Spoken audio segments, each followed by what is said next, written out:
Hello, everyone. Thank you so much for coming today. Amanda's going to come up first and give a small talk about Wendy, and I'll follow. So, Amanda, if you don't mind coming up and starting.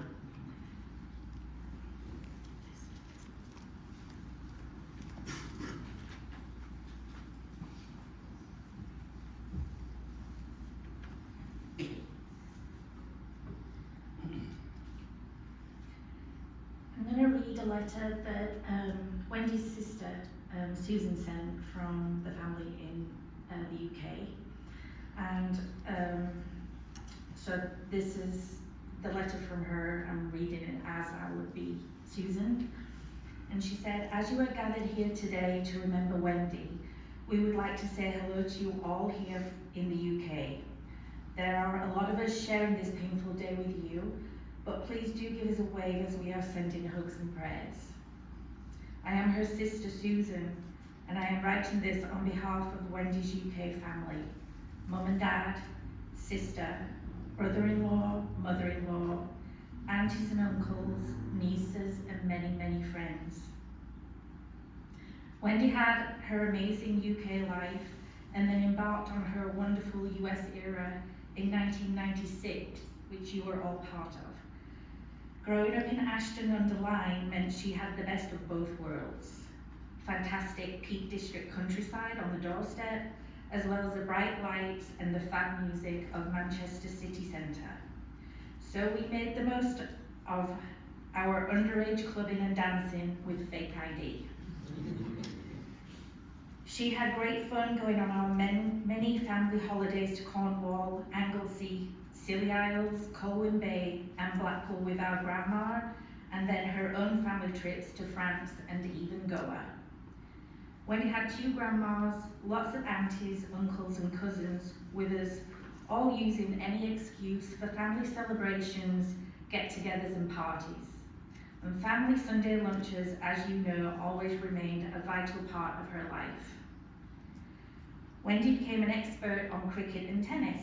We grew up every summer Saturday at cricket matches with our dad and watched every Wimbledon with mum. And she still didn't miss any Wimbledons.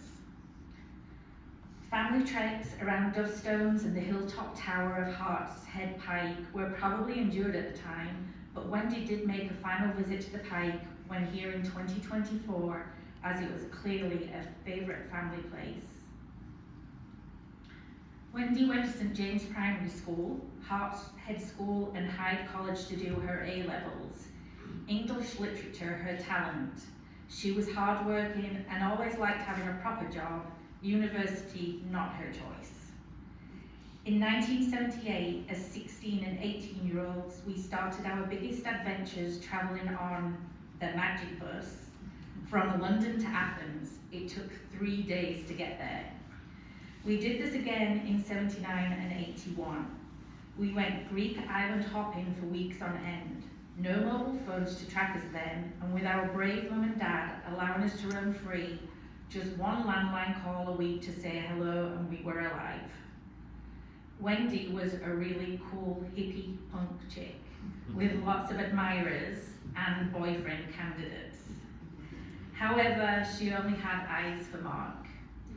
Jed was enlisted in 1979 by Mark to go to the legendary rock disco at Manchester Poly, as Mark planned to chat to one of the Trigger sisters. Mark and Wendy never looked back from that evening, with Jed and I abandoned to chat amongst ourselves. Mark and Wendy married in 1984, and to everyone's surprise, Jed and I 11 years later. Everyone was very close in Ashton in every sense, living round the corner from each other and eventually all on Poplar Grove. Wendy and Mark had Emily and Ben, with our mum and dad loving them being around all the time. It was very hard to see them all move on to their new life in the USA, but everyone supported it. A new era started then for all of us with Lakeshore Drive holidays, baby James arriving, and then her grandchildren. Wendy had her 42nd wedding anniversary on the 9th of March this year. So even though her far too early death is heartbreaking, she did live a long and happy life doing what she wanted and loved. We love you, Wendy, and we will miss you immensely. Written by Susan Trigger on behalf of us all.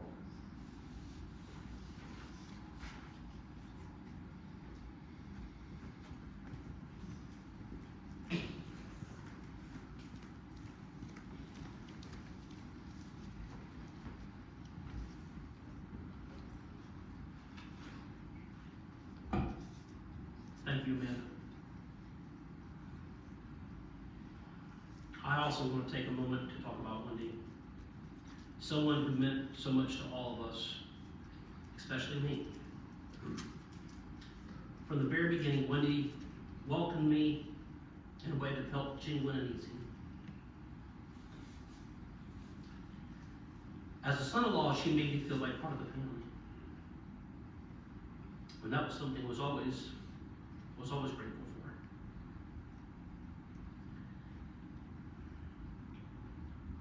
What stood out the most to me about Wendy was how much that she loved her family.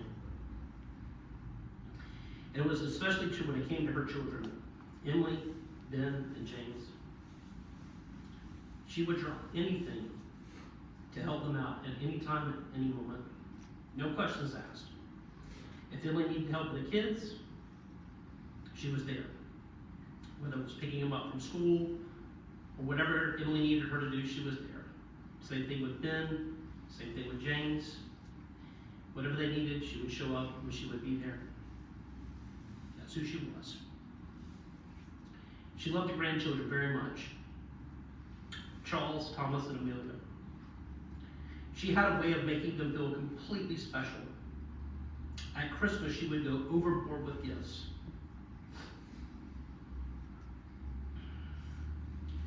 And yes, plenty of Xbox gift cards. More than they probably needed, but that's exactly what they wanted. And my kids loved going over to Mark and Wendy's house. It was one of the highlights that they got to do on a Friday night. They knew exactly what was waiting for them there. Snacks, candy, and probably more than they should have had. And Wendy was always right there making sure they felt spoiled in the best possible way. And then there was Sunday tea. Amanda had mentioned that a little bit. As someone who grew up in South Carolina that didn't understand what Sunday tea was, obviously not being English, it was very difficult for me from a perspective of understanding all the family traditions, having grown up with none of them.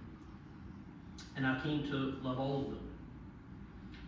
Wendy would cook these incredible dinners, really incredible dinners.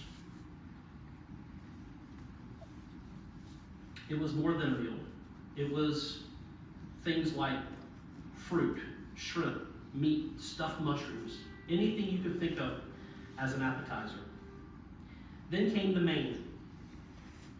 Of course, it was either filet, lamb, beef, and of course, Yorkshire pudding, which I had no idea before I joined this family what that was. And of course, meat pie, everyone's favorite. And we can't forget the kids' favorite Wawa rice. It's something that we all loved. It was just rice-a-roni how Wendy did it, but she did it a special way that all the kids, including myself, really liked. And if that wasn't enough, there was always the dessert. Even though we were all completely full, we would all take a break and then come back for the dessert. This was literally every Sunday that her and Mark would put this on. It was an event. But it wasn't just about the food. Wendy wanted the family to spend time together. That was the whole point. And usually if time allowed, that meant some kind of game afterwards, whether it was apples to apples or pass the parcel, which Amelia, my daughter, now loves to do at the house, even when it's not Sunday tea. At Christmas, she would also go overboard with gifts, and not just the presents, but the traditions as well. She loved setting the table, making it feel like a real occasion. Everyone had a Christmas cracker at their place, and not a cracker that you eat. That was also something that I did not realize. These are these plastic things that you pull apart and they make a loud noise with some little crazy gift inside. These are these decorative paper ones. At some point during the meal, everyone would cross arms, grab each other's cracker, and on the count of 3, you would pull. And as I said, there would be a loud crack, things would go flying, and somehow it always turned to a competition of who won the best end. Then everyone would just put on paper crowns, look at the tiny gifts, and read the terrible little jokes inside. Wendy also had a steady presence, but she also had a little bit of fire as well. If you knew her well, you probably saw it most clearly in her relationship with Mark. She liked to yell at him. And she did it often. And honestly, it was funny as long as it was not directed at you. I think Mark secretly liked it, even though I don't think he would ever admit that. Whether he was late, or doing something that he shouldn't have been doing, or going on one of his motorcycle test rides after working in the shed all day long, or even running out of gas right before we had Sunday tea, which happened, Wendy was right there ready to give it to him, and she did. And I'll have to admit, I didn't always help the situation. I probably stirred the pot a little bit more than I should have, which made Mark definitely get more trouble than he would normally got into. But I thought it was funny, and I think everybody else did too. But that was part of their dynamic. It wasn't real anger. It was love. It was their way. And it was something that you couldn't help but smile at. Wendy had a way of holding everything together without needing any recognition at all. She didn't look for attention. In fact, she would be completely uncomfortable with this service today. She would probably run away and say, "That's enough, that's fine, I get it." She was a giver. She was extremely thoughtful, and she was quiet.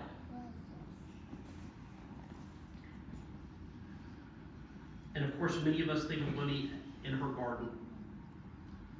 As a master gardener, she had a real gift. She understood patience, care, and how to help things grow and flourish. And that's exactly what she did with the people in her life.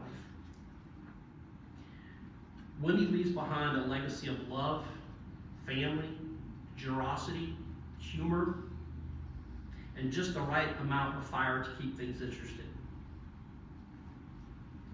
She will be deeply missed and always remembered. I feel incredibly lucky to have known her, to be welcomed by her, and to be loved by her. Thank you, Wendy. And thank everyone for coming today. We know many of you drove a long way to be here, took time out of your schedule, and I know Wendy and the family really appreciates it. So thank you so much for coming. We hope that everyone has a nice Easter weekend. Thank you.